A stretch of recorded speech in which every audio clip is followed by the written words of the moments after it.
After the end of World War II, the world was split into two, East and West. This marked the beginning of the era called the Cold War.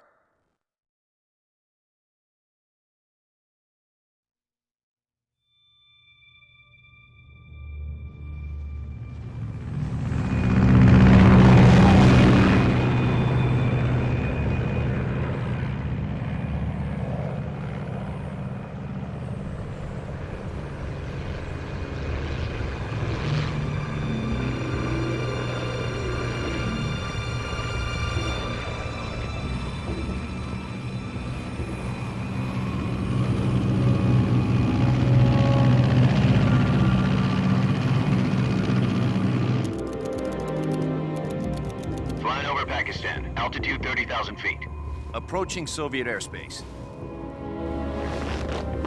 20 minutes to drop off. Commencing internal depressurization. Equipment check. Arm main parachute. All right. You ready to go? Drop zone still showing a high pressure mass. Cav okay. Good. We've got high visibility.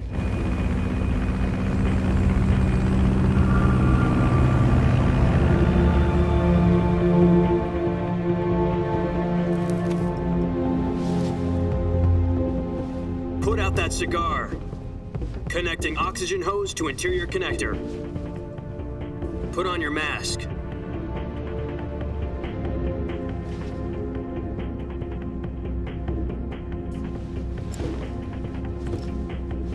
Does this panty waste know what he's doing? Approaching release point.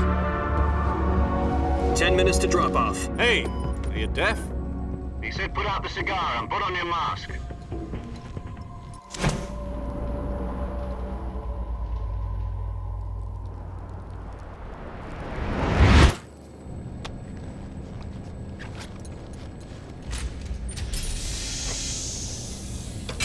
Depressurization complete.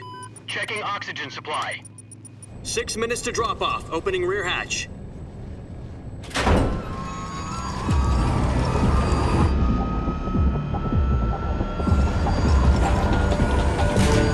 Sunrise.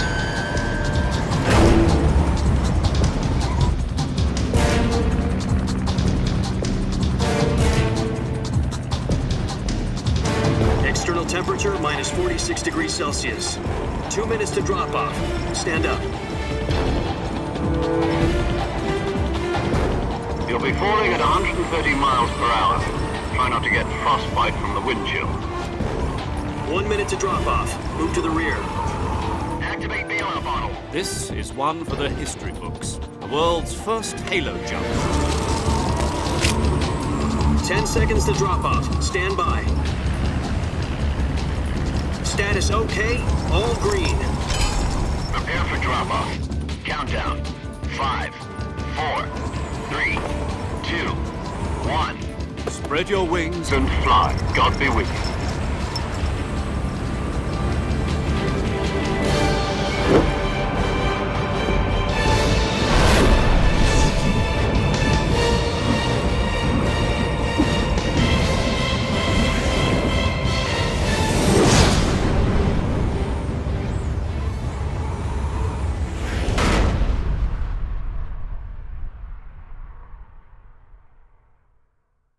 Jack, I've got some important news.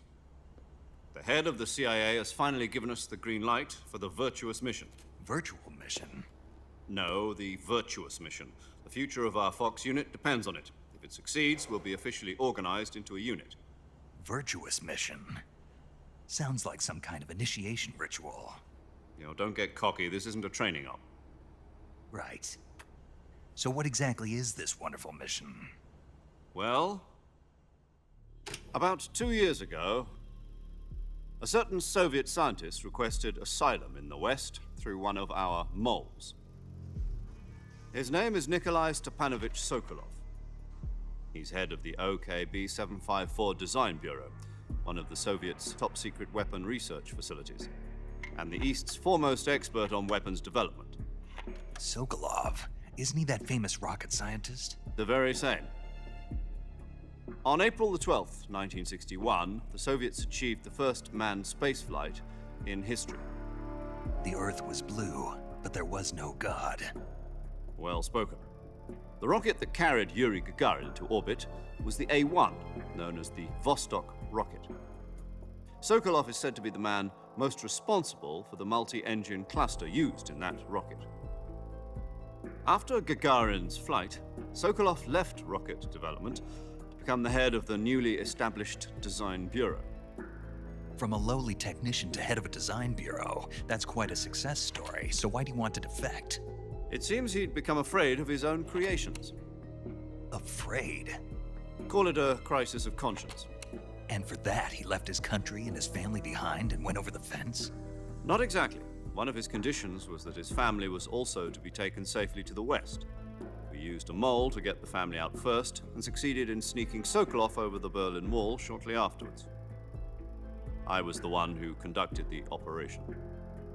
The security on the eastern side was still full of holes back then. Then what? We got Sokolov over in one piece, but the whole ordeal had left him exhausted, and we checked him into a hospital in West Berlin.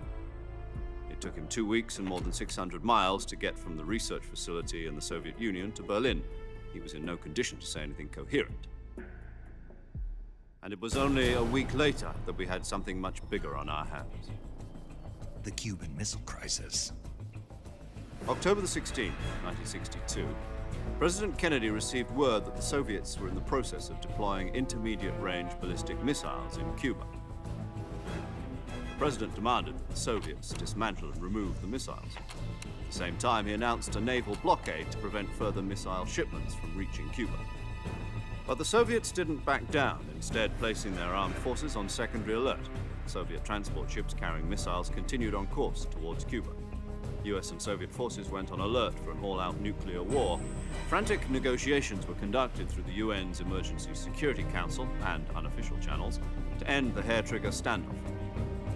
Finally, on October the 28th, the Soviet Union agreed to remove its missiles from Cuba, and so the world avoided a nuclear holocaust. But in order to get the Soviets to pull their missiles out, we had to make a deal. You mean the one where the US agreed to remove its IRBMs from Turkey? No. The Jupiter IRBMs deployed in Turkey were obsolete, and we were going to get rid of them anyway. They had no strategic value whatsoever to either the US or the Russians. The Turkey deal was a ruse, a cover story that was fed to the other intelligence agencies around the world. So what did the Russians really want? Sokolov. They wanted us to return Sokolov. You mean the Soviets pulled out of Cuba just to get their hands on Sokolov? That's right. What the hell was he working on? At the time, we had no idea. We were running out of time. It was either give up Sokolov or risk full-scale nuclear war. In the end, we had no choice. President Kennedy gave in to Khrushchev's demand. The next day, I got Sokolov out of the hospital, handing him over to agents on the eastern side. Sokolov kept on screaming, "Save me," until he disappeared from my sight. Then a month ago, we received some new information from one of our moles. About Sokolov? Yes. He was taken back to the research facility and forced to continue working on the weapon in question under KGB supervision. What's more, it's on the verge of completion. So what kind of weapon is it? Something to do with space rockets? No, missiles. Same technology. I guess you're right. We don't know the details, but it appears to be a new kind of nuclear device. For half a year now, the Soviets have been conducting frequent nuclear tests at Semipalatinsk. Something to do with the weapon, I assume. We're talking about a secret weapon so big that Khrushchev was ready to pull out of Cuba to get it back. Is Sokolov still in the facility? No. According to our intelligence, he's in Selinoyarsk, a place in the mountains about 3 miles to the west that's known as the Virgin Cliffs. The Virgin Cliffs. Nice name for a virtuous mission. They moved him there just recently.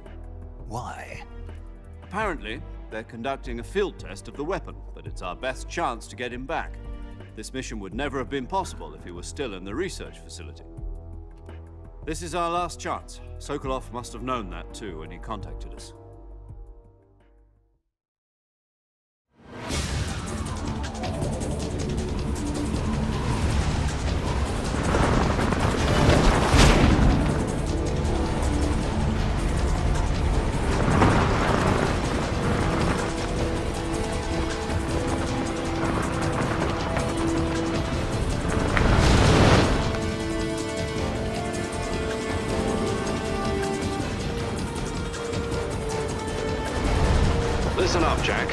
mission is to infiltrate Selino-Yask in the Soviet mountains, ensure the safety of Sokolov, and bring him back to the west.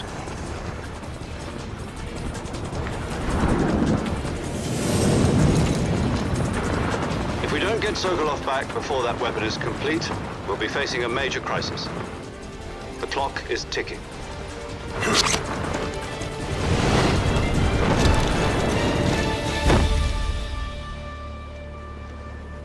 Once we've confirmed the rescue of Sokolov, stand by at the recovery point.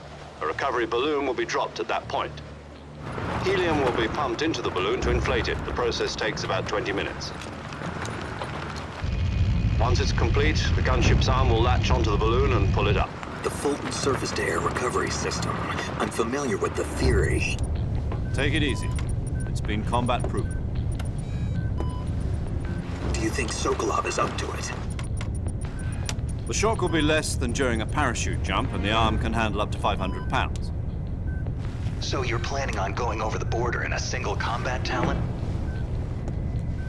She's equipped with two 6-barrel 20mm Vulcan cannons, as well as two 40mm machine guns. Sounds like she could hold her own against a battalion of tanks. Even with the fuel in the reserve tank, we're facing a 4-hour time limit. If all goes well, it shouldn't take more than a few hours. Home in time for dinner. But if anything goes wrong, you'll be eating dinner, breakfast, and all the rest of your meals in the jungle.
Do you copy?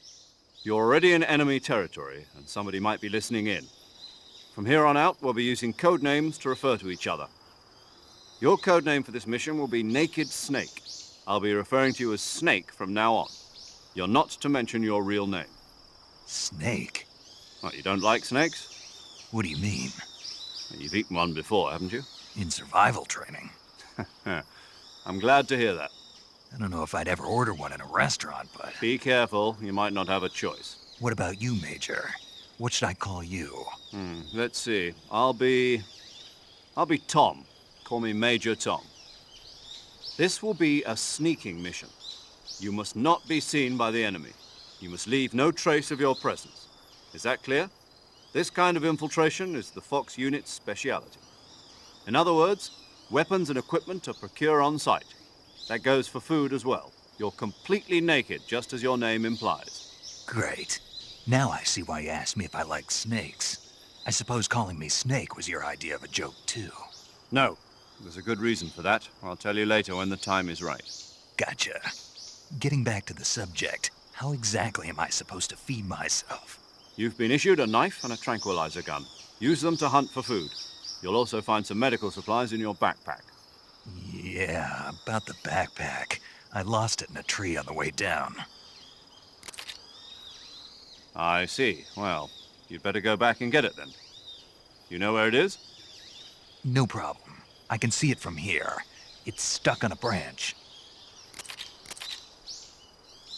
To climb a tree, Stand in front of a tree that's covered in ivy and press the action button.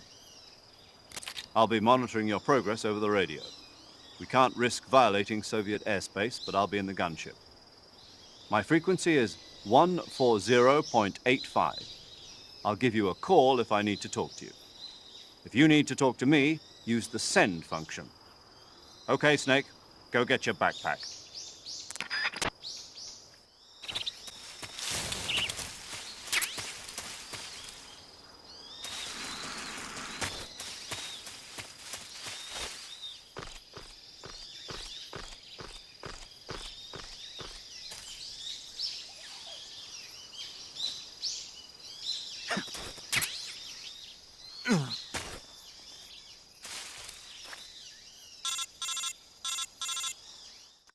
So saving lets me record my mission data. That's right. It also records the state of your health. Good to know. There's one more person I want to introduce you to, Snake. Huh? Speaking of snakes, you remember the boss, don't you? A legendary soldier and your mentor. Actually, it was the boss that got the DCI's authorization in the first place. She's going to be serving as Fox's mission advisor. Boss is? She also helped me plan this mission. She and I were at SAS together. Jack, is that you? How many years has it been? Boss? That's right. It's me. Talk to me. Let me hear your voice. It's been 5 years, 72 days, and 18 hours. You've lost weight. You can tell just by the sound of my voice. Of course I can. I know all about you. Really? Well, I don't know anything about you. What's that supposed to mean? Why'd you disappear on me all of a sudden? I was on a top-secret mission. You didn't need me anymore. But there were still so many things I wanted you to teach me. No, I taught you everything you needed to know about fighting techniques. I taught you all I could. The rest you needed to learn on your own. Techniques, sure. But what about how to think like a soldier? How to think like a soldier? I can't teach you that. A soldier needs to be strong in spirit, body, and technique. And the only thing you can learn from someone else is technique. In fact, technique doesn't even matter. What's most important is spirit. Spirit and body are like two sides of a single coin. They're the same thing. I can't teach you how to think. You'll just have to figure it out for yourself. Listen to me, Jack. Just because soldiers are on the same side right now doesn't mean they always will be. Having personal feelings about your comrades is one of the worst sins you can commit. Politics determine who you face on the battlefield. And politics are a living thing. They change along with the times. Yesterday's good might be tomorrow's evil. Is that why you abandoned me? No, it had nothing to do with you. I already told you, Jack. I was on a top-secret mission. A soldier has to follow whatever orders he's given. It's not his place to question why. But you're looking for a reason to fight. You're a natural-born fighter, but you're not quite a soldier. A soldier is a political tool, nothing more. That's doubly true if he's a career soldier. Right and wrong have no place in his mission. He has no enemies and no friends. Only the mission. You follow the orders you're given. That's what being a soldier is. I do whatever I have to get the job done. I don't think about politics. That's not the same thing. Sooner or later, your conscience is going to bother you. In the end, you have to choose whether you're going to live as a soldier or just another man with a gun. There's a saying in the Orient, loyalty to the end. Do you know what it means? Being patriotic. It means devoting yourself to your country. I follow the president and the top brass. I'm ready to die for them if necessary. The president and the top brass won't be there forever. Once their terms are up, others will take their place. I follow the will of the leader, no matter who's in charge. People aren't the ones who dictate the missions. Then who does? The times. People's values change over time, and so do the leaders of a country. So there's no such thing as an enemy in absolute terms. The enemies we fight are only enemies in relative terms, constantly changing with the times. As long as we have loyalty to the end, there's no point in believing in anything, even in those we love. And that's the way a soldier's supposed to think? The only thing we can believe in with absolute certainty is the mission, Jack. All right, but do me a favor. What is it? Call me Snake. Snake. Oh, right. Your code name is Snake. It suits you well. That's right. The legendary unit that the boss put together during World War II was a snake. The Cobra unit, a group of heroes that brought the war to an end and saved the world. As long as you've got a legendary hero backing you up, you'll be fine. Isn't that right, Snake? Yeah, I can't think of anyone else I'd rather have with me. Oh, and one more thing, boss. Yes? It's good to hear your voice again. Same here. After all, who knows if either of us will make it out alive? Snake, you are always best at urban warfare and infiltrating buildings. But this is the jungle. Survival is going to be key. Those CQC techniques I taught you are sure to come in handy. CQC? Close quarters combat, huh? I've been in the Green Berets for the past few years. I'm probably pretty rusty. Not to worry. I'll be here to help you remember. After all, this is your first actual survival mission. I'll be supporting you over the radio. Where are you, boss? Next to the Major? The boss is communicating with us by radio from aboard a Permit-class submarine in the Arctic Ocean. My frequency is 141.80. Call me if you need my advice on battle techniques. Gotcha.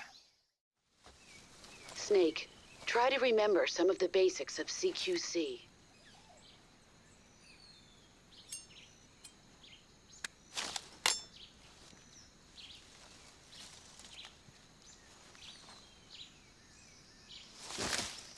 Commencing Virtuous mission now.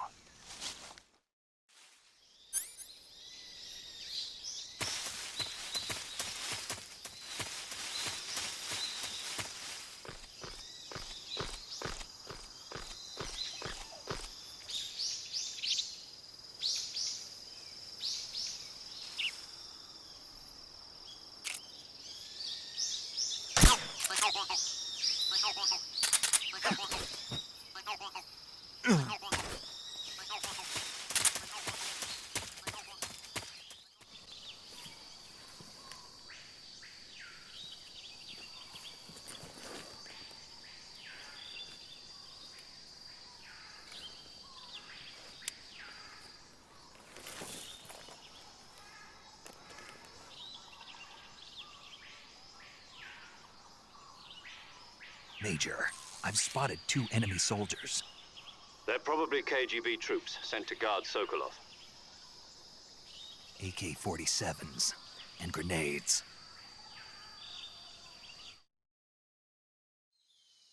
Snake, your presence in Soviet territory is already a violation of international law. We can't let the Kremlin find out that the CIA and the American government are involved. Contact with the enemy is strictly prohibited. Don't engage them in battle either. This is a stealth mission. Got that? The Major is right. The point of this mission is to sneak through the jungle without being seen. The success of the mission depends on how well you use your camouflage. Change your camouflage by selecting Camouflage from the Survival Viewer. The Uniform option lets you pick your uniform, while the Face option lets you change your face paint.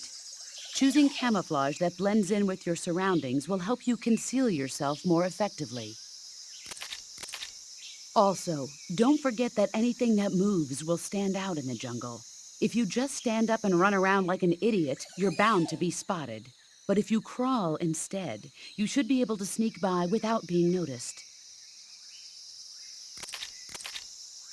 You can see how effective your camouflage is by looking at the Camo Index. The Camo Index shows how well your current camouflage blends in with the surrounding area. The higher the value, the harder you are to spot, and vice versa. The key is to make yourself one with nature. Keep that in mind as you go along, okay?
Major, I've reached the abandoned factory where Sokolov is supposedly being held.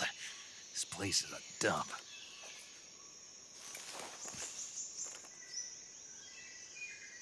I can't see Sokolov from here. The security is pretty tight. There are sentries posted around the perimeter. I wonder how many are inside.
Who's that? What's going on?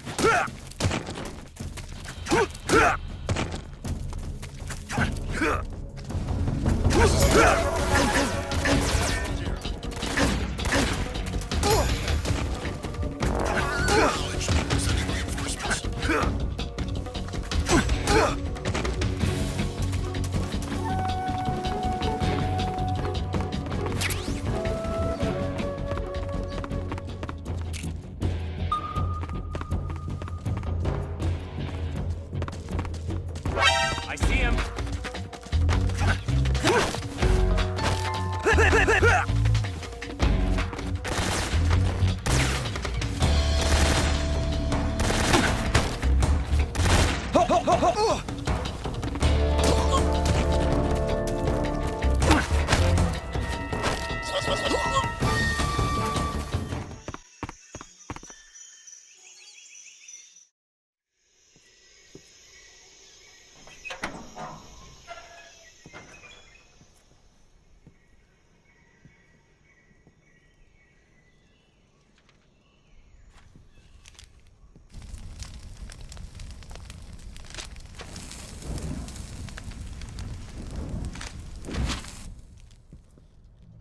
You must be Sokolov. Are you one of Volgin's men? You'll never get it from me. No. I'm a CIA agent. I've come to escort you back to the other side of the Iron Curtain.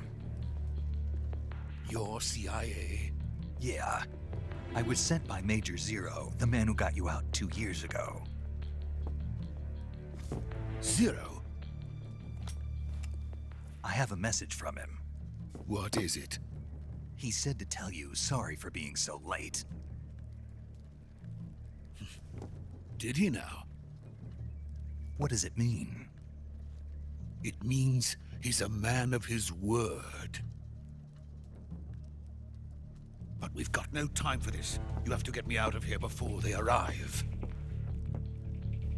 Who's they? Colonel Volgin of GRU. You in the West know him as Thunderbolt. Thunderbolt? Never heard of him.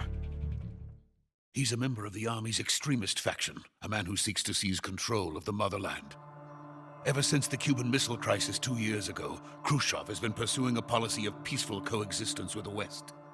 Despite resistance and criticism from hawks in the army and the provincial authorities, Khrushchev has managed to suppress the opposition so far. But the failure of his agricultural policies has put him in a precarious position. And on top of that, the tragedy last November. President Kennedy's assassination. Precisely. In a sense, Khrushchev has lost his biggest partner, and his power base is rapidly crumbling away. A certain group is plotting to use this opportunity to seize power by rallying the anti-government forces, overthrowing Khrushchev, and installing Brezhnev and Kosygin in his place. The mastermind behind this plot is Colonel Volgin of the GRU. He has control over another secret weapons research facility much like this one, OKB-812, known as the Granin Design Bureau, and is using it to further his plans.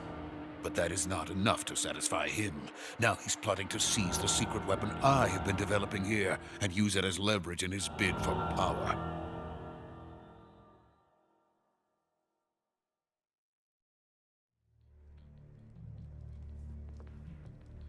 The intelligence says that they are going to make their move during the test. Then, the soldiers outside. Exactly. They wouldn't need that many men just to keep me inside. Their orders were to prevent Colonel Volgin from capturing me. Even if it meant killing me in the process. Or so it would seem.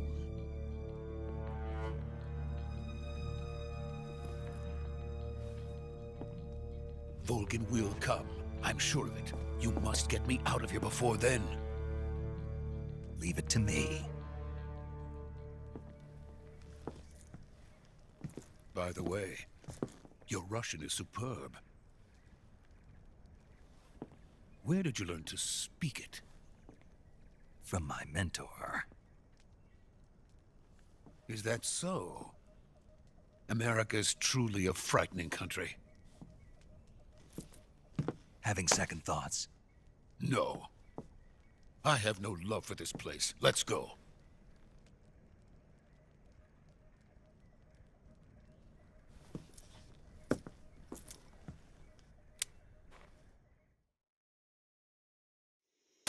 Major, this is Snake. Sokolov is safe with me. He's doing fine. No injuries. Good work, Snake. Now hurry up and get Sokolov to the recovery point. We'll rendezvous with you there. Roger. What about the sentries? I managed to get past them. I see. What about the boss? We lost contact with the boss some time ago. What happened? It's probably just a weak signal. Just hurry and get Sokolov out of there.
Freeze!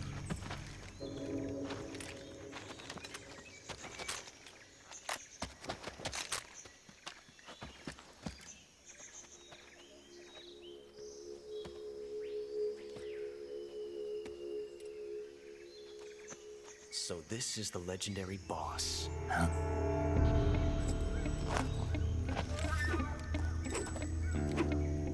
Huh? We meet at last.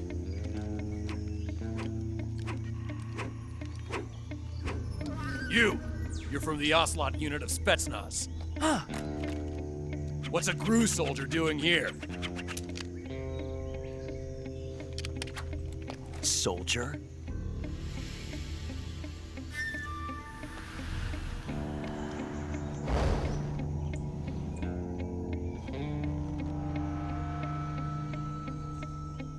He's the Ocelot commander.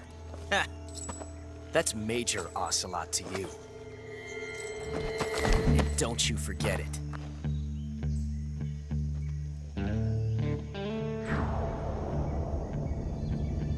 Sokolov is ours. Now get out of here.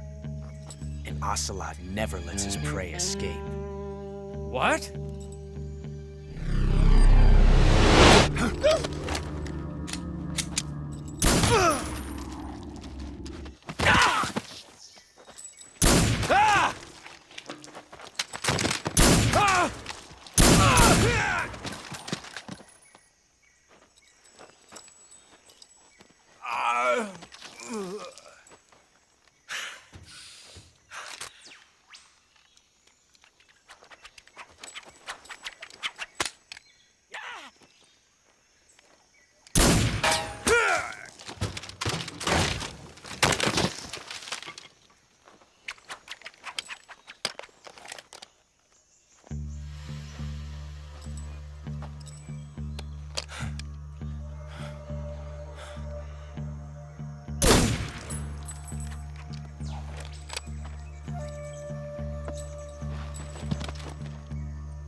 I can't say it feels good to kill a comrade, even if it is for the Gru.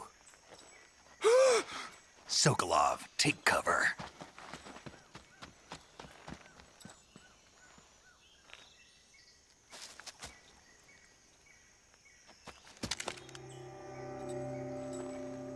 Huh.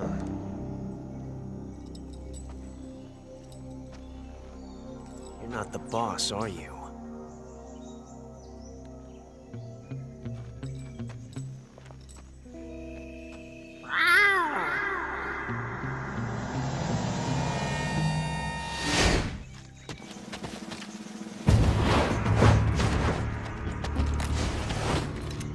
Gru operatives! What is that stance? Huh. That gun.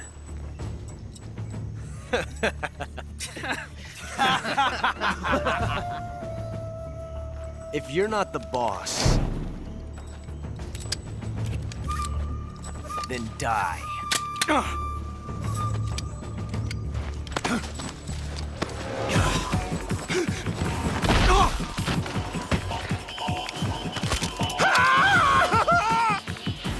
Major!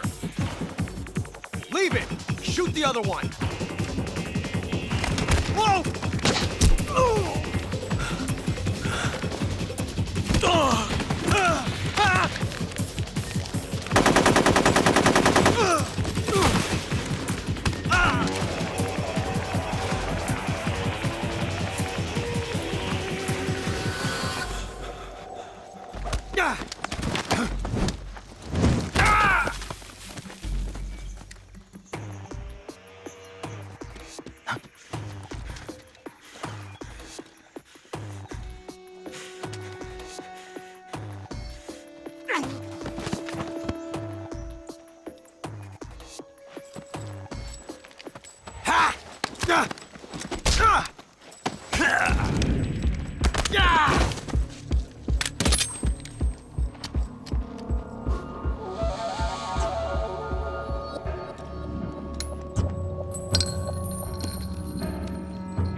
You ejected the first bullet by hand, didn't you? I see what you were trying to do, but testing a technique you've only heard about in the middle of battle wasn't very smart. You were asking to have your gun jam on you. Besides, I don't think you're cut out for an automatic in the first place. You tend to twist your elbow to absorb the recoil. That's more of a revolver technique. You filthy American dog!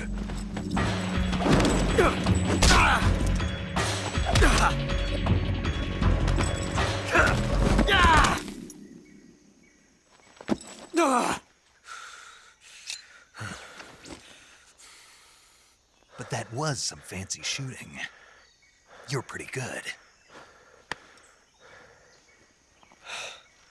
Pretty good.